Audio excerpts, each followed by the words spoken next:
5, 4, 3, 2, 1, 0.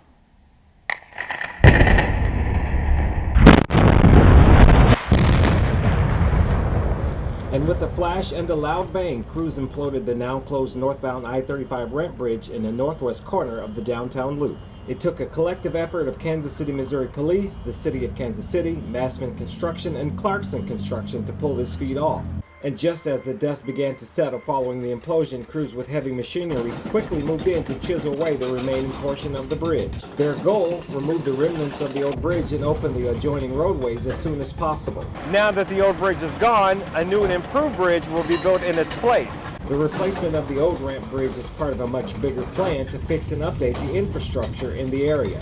It was also necessary to remove this ramp to allow room to build the new direct connection ramp from northbound I-35 to northbound US 169. The infrastructure upgrades are all part of a plan to replace the aging Buck O'Neill Bridge. With all the changes and upgrades, it's a sure sign progress is being made on this project. For more information on this project, you can go to modot.org/Kansas City or call 888-ASK-MODOT.